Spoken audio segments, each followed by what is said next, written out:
السلام علیکم ورحمۃ اللہ وبرکاتہ۔ معزز و مکرم سامعین کرام، عوام اہل سنت،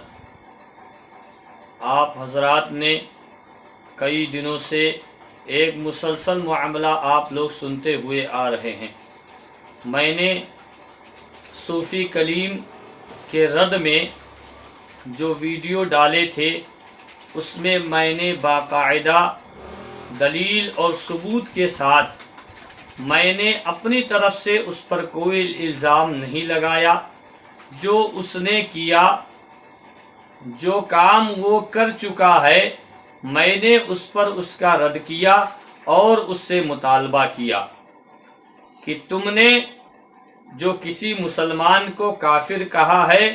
اس پر تم دلیل دو، ثبوت پیش کرو اس کے کفر کا، اور اگر نہیں کر سکتے ہو تو اپنے اس بات سے، اپنے اس قول سے جو تم نے کفر کسی مسلمان کو کافر کہا ہے اس سے رجوع کرو، اس سے توبہ کرو۔ یہ میں نے اس سے جب مطالبہ کیا تو اس کے کئی چیلے اور چمچے جو اس کے ٹکڑے پر پل رہے ہیں وہ میدان میں آ گئے اور انہوں نے اپنے ابو صوفی کلیم کا دفاع کرنا شروع کر دیا۔ اس کے بعد وہ کمنٹ میں آئے اور انہوں نے لکھا کہ صوفی کلیم نے جس کو کہا وہ ایسا ہے، وہ ویسا ہے، اس نے یہ کیا، اس نے وہ کیا، مجھے اس سے کوئی مطلب نہیں ہے کہ اس نے کیا کیا ہے، اس نے کون سے گناہ کیے۔ جب اس نے گناہ کیا تو تم ہی لوگ کمنٹ میں یہ لکھتے ہو کہ مفتی، صوفی، فلانے دھماکے صوفی کلیم کے لیے، تو اگر وہ اتنا بڑا مفتی ہے تو اس پر حکم لگائے شریعت کا کہ اس نے یہ گناہ کیا تو یہ حکم ہے، فلاں گناہ کیا تو اس پہ یہ حکم ہے، وہ حکم اس پر عائد کرے۔ جب وہ اتنا بڑا مفتی ہے تم لوگ بقول تم لوگوں کے، تو اس پر حکم عائد کرے کہ اس نے یہ غلط کام کیا تو اس پر شریعت کا یہ حکم نافذ ہوگا، اسلام کا یہ قانون اس پر لگے گا۔ لیکن جب صوفی کلیم نے، میرے پیارے دوستوں، مسلمان بھائیوں، سنی صحیح العقیدہ خوش مسلمانوں، میں آپ لوگوں سے اس وقت مخاطب ہوں، آپ لوگوں کے درمیان حاضر ہوں، میں آگاہ کر رہا ہوں آپ تمام سنیوں کو، تمام مسلمانوں کو، کہ آپ مجھے بتائیے انصاف کے ساتھ دل پر ہاتھ رکھ کر کہ اگر اس نے کچھ غلط کیا تو اگر ہم مطالبہ کر رہے ہیں تو اس میں غلط کیا ہے؟ کوئی بڑے سے بڑا عالم دین، کوئی مفتیان کرام، کوئی مشائخ ہمارے، اگر کسی سے کوئی خطا ہو جائے اس پر بتانا کہ یہ جرم ہے، کیا اسلام میں یہ جرم ہے کہ کسی کو آگاہ کرنا، متنبہ کرنا، بتانا کہ آپ سے یہ غلط ہو گیا ہے، آپ اس کام سے توبہ کر لیجئے، آپ اس کام سے رجوع کر لیجئے، کیا یہ غلط ہے؟ اور اگر ہم نے بتایا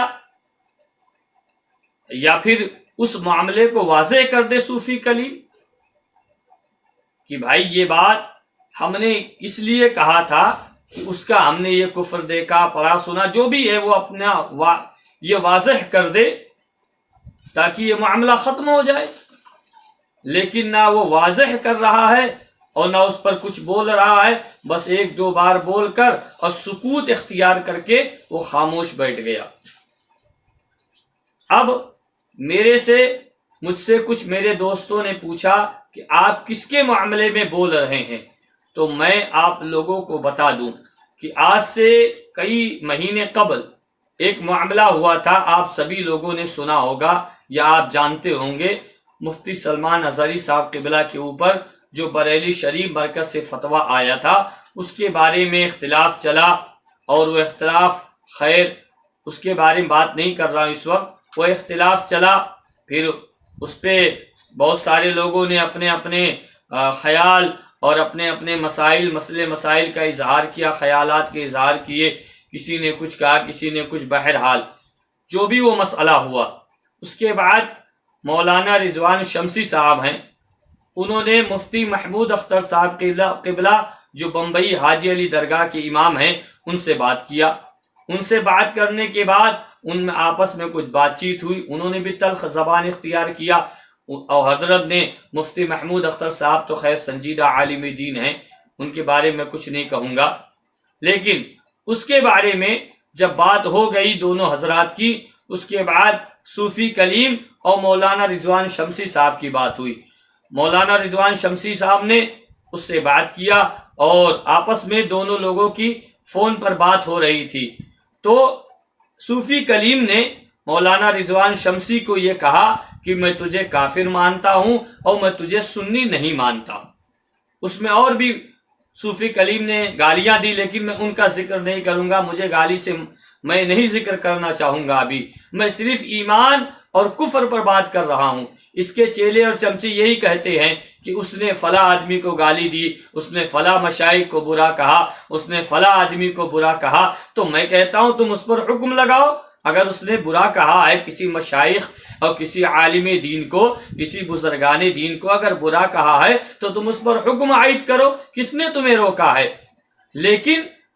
عمل اپنی جگہ ہے، عمل کرنا اپنی جگہ ہے، بے عمل ہونا اپنی جگہ ہے، میں اس سے انکار نہیں کر رہا ہوں، لیکن ایمان اپنی جگہ ہے، کفر اپنی جگہ ہے، کیونکہ اسلام میں جو سب سے پہلا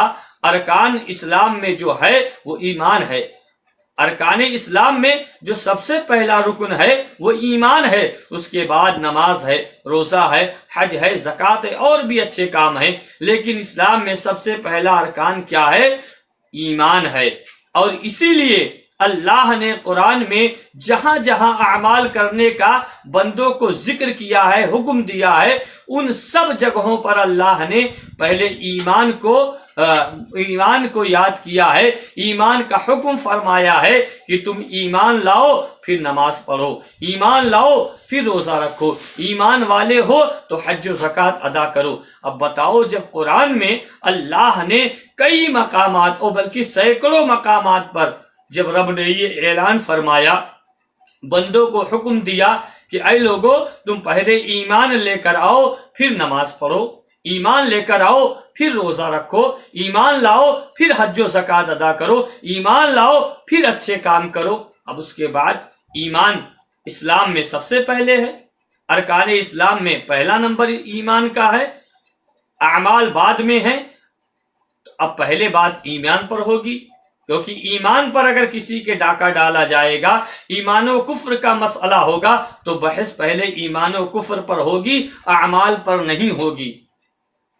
اور یہ صوفی کلیم کے چمچے اور چیلے، یہ جاہل مطلق خبیث، انہیں کچھ معلوم نہیں ہے، انہوں نے دین اور اسلام پڑھا نہیں ہے، کتاب و سنت کا انہیں علم نہیں ہے، حضور اعلیٰ حضرت کے فتاوے کا انہیں علم نہیں ہے، یہ صرف جہالت کرنے کے لیے دن و رات، صبح و شام، ہر وقت خالی موبائلوں پر لگے رہتے ہو، یعنی واٹس ایپ، فیس بک، سوشل میڈیا، انہی سب پہ لگے رہتے ہو، تمہیں توفیق ہی نہیں ہے کہ تم علم دین حاصل کرو، کتاب و سنت کا مطالعہ کرو، حضور اعلیٰ حضرت کے فتاووں کو پڑھو، تاکہ تمہیں پتہ چلے کہ اصل میں بحث کس پر کی جاتی ہے، اصل میں بحث کا معیار کیا ہوتا ہے۔ تمہیں معلوم ہی نہیں، تم اتنے بڑے جاہل ہو، تم اتنے بڑے خبیثوں میں تم لوگ کا شمار ہوتا ہے، اتنے بڑے مردود ہوتے ہو، تم لوگ خالی بس اپنے ابو صوفی کلیم کو دفاع کرنے کے لیے بد زبانی کرو گے، بد کلامی کرو گے، بد اخلاقی سے پیش آؤ گے، گالیاں بکو گے۔ یہ جو تمہارا ابو صوفی کلیم ہے وہ بھی یہی کرتا ہے، اور تم اس کے پالتو چیلے اور چمچے ہو، تم بھی یہی کرتے ہو۔ لہذا جب حضور اعلیٰ حضرت عظیم البرکت علیہ الرحمت و رضوان کے کم سے کم 15-20 رسالے میں نے ایسے پڑھے،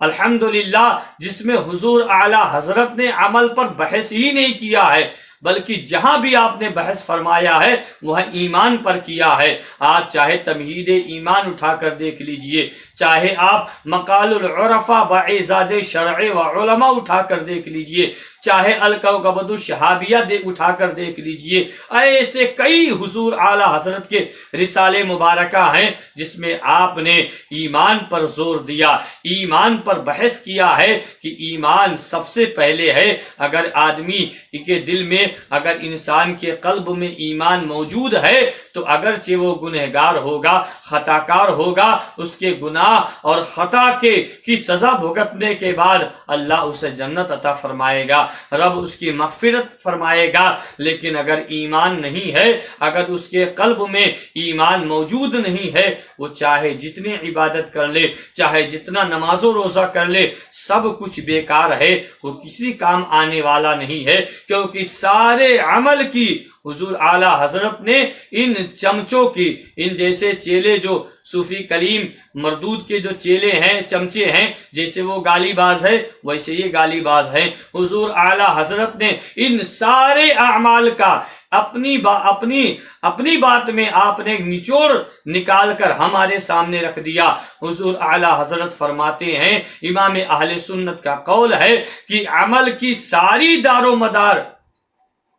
کہ عمل کی قبولیت کا سارا دار و مدار اگر کسی چیز پر ہے تو وہ ایمان پر مبنی ہے۔ اگر ایمان ہے تو عمل قبول ہوں گے، اور ایمان نہیں ہے تو عمل قبول نہیں ہوں گے۔ اس لیے ہم ایمان پر بحث کر رہے ہیں، ایمان و کفر پر بات کر رہے ہیں۔ میرے پیارے دوستوں، مسلمان ساتھیوں، تو صوفی کلیم نے اس کو کافر کہا میں اسے سنی نہیں مانتا۔ ہم نے اس سے مطالبہ کیا کہ بھائی تم اس کا کفر دکھا دو، اس کے کفر کو ثابت کرو، اس کے کفر کو پیش کر دو، تاکہ ہم بھی مطمئن ہو جائیں کہ آپ نے جو بات کہی وہ حق ہے، سچ ہے،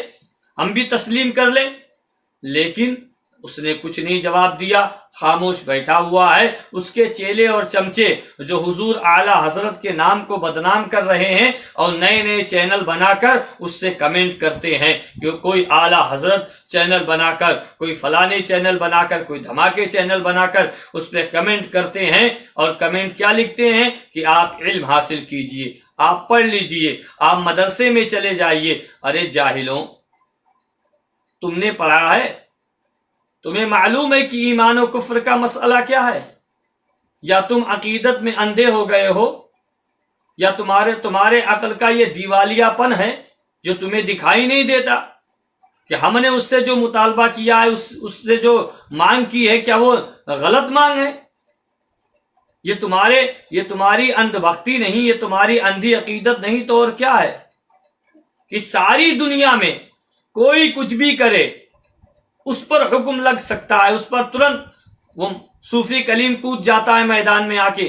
کہ اس نے یہ کیا، اس کے اوپر یہ حکم ہے، اس نے یہ کیا وہ جواب دے، اس نے وہ کیا وہ جواب دے۔ اور جب اس پر جواب کی باری آئی تو کہہ رہے ہو نہیں یہ بالکل صحیح ہے۔ کیا یہ کتاب و سنت سے بڑھ کر ہے؟ یہ قرآن و حدیث سے بڑا ہے کہ جو اس پہ تو حکم نافذ نہیں ہوگا؟ لگے گا۔ اور اس کے چیلے اور چمچے یہ یاد کر لے کہ اپنے ابو صوفی کلیم کو بچانے کے چکر میں کہیں ایسا نہ ہو کہ تم خود اس زد میں آ جاؤ اور تم سب کو توبہ کرنی پڑے۔ اس لیے یاد رکھو کہ شریعت سب پر مقدم ہے، شرع سب پر حجت ہے۔ وہ کون ہے جو شرع پر حجت ہو سکتا ہے؟ وہ کون ہے جو شریعت پر حجت ہو سکتا ہے؟ لہٰذا صوفی کلیم کے چیلوں اور چمچوں اس کو یاد کر لو کہ اس کی دفاع مت کرو، اس کا بچاؤ مت کرو، بلکہ اس سے کہو یا کفر ثابت کرے یا رجوع اور توبہ کرے۔ یہی دو صورت ہے اس کے بچنے کی، تیسری اور کوئی صورت نہیں ہے۔ اور بچاؤ گے تو تم خود بھی خطرے میں پڑ جاؤ گے۔ لہٰذا ہم تمام لوگ حق کے ساتھ چلیں، حق کا ساتھ دیں، سچائی کا ساتھ دیں، سچ کے ساتھ چلیں۔ جھوٹ، کذب بیانی، کذابی پن، مکاری، دجالی، ان سب سے دور رہیں، ان سب کی طرف نہ جائیں، کیونکہ اگر ہمیں خدا و رسول تک لے جانے والا کوئی راستہ ہے تو وہ حق والوں کا راستہ ہے، وہ سچ والوں کا راستہ ہے۔ جھوٹوں کا، مکاروں کا، عیاروں کا راستہ یہ ہمیں شیطان تک لے جانے والا ہے۔ لہٰذا حق کے ساتھ رہیں، سچ کے ساتھ چلیں، اور اگر غلط بات ہے چاہے ہمارا کرے یا کوئی دوسرا کرے، ہم جس سے عقیدت کرتے ہیں وہ کرے یا دوسرا کرے، ہم اس کا بھی رد کریں، ہم اس کو بھی آگاہ کریں، تنبیہ کریں، یہ ہم سب کی ذمہ داری ہے۔ لہٰذا اس کے چمچوں چیلوں سدھر جاؤ اور اپنے ابو صوفی کلیم سے کہو کہ وہ توبہ کر لے یا کفر ثابت کر دے۔ ان دو کاموں میں کوئی بھی ایک کام کر لے، کوئی بھی ایک کام کر لے تو اس کے لیے عافیت ہے، بھلائی ہے، خیریت ہے، اور اگر نہیں کرے گا تو مرنا اس کو بھی ہے، اس کو بھی کل نفس ذائقۃ الموت کا مزہ چکھنا ہے۔ پھر اسے پتہ چل جائے گا کہ دنیا میں صوفی کا لباس اوڑھ کر جو وہ کام کر رہا ہے اس کو بھی قبر میں اس کا حساب و کتاب دینا پڑے گا۔ لہٰذا میرے پیارے دوستوں، مسلمان بھائیوں، مسلمان ساتھیوں، سنی صحیح العقیدہ خوش مسلمانوں، اعلیٰ حضرت کے ماننے والوں، میں آپ تمام لوگوں سے گزارش کروں گا کہ سچائی کے ساتھ چلیں، سچ کا ساتھ دیں، اور کسی کے بہکاوے میں نہ آئیں، بلکہ جو حق ہے اس پر عمل کریں، اس کو سنیں، اس پر عمل کرنے کی کوشش کریں۔ اور ہم تمام لوگ ہمارے لیے کوئی حجت نہیں ہے، ہمارے لیے کتاب و سنت حجت ہے، ہمارے لیے امام اربع سنت ہیں، ہمارے لیے بزرگان دین کی جو اقوال ہیں وہ ہمارے لیے قابل قبول ہیں۔ باقی کوئی بھی یہ ایسے مکار دجال لوگ ہمارے لیے حجت نہیں ہیں، یہ جن کے لیے ہوں گے ان کے لیے ہم ان کو نہیں مانتے جب تک یہ اس معاملے کو واضح نہیں کرے گا۔ اللہ تعالی ہمیں مذہب اسلام، مشرب سرکار غریب نواز اور مسلک اعلیٰ حضرت پر مولا زندگی بھر عمل کرنے کی توفیق عطا فرمائے، ایمان پر ہمارا خاتمہ اور ایمان پر ہمیں زندگی اور ایمان پر خاتمہ ہم سب کا فرمائے۔ السلام علیکم ورحمۃ اللہ تبارک و تعالی وبرکاتہ۔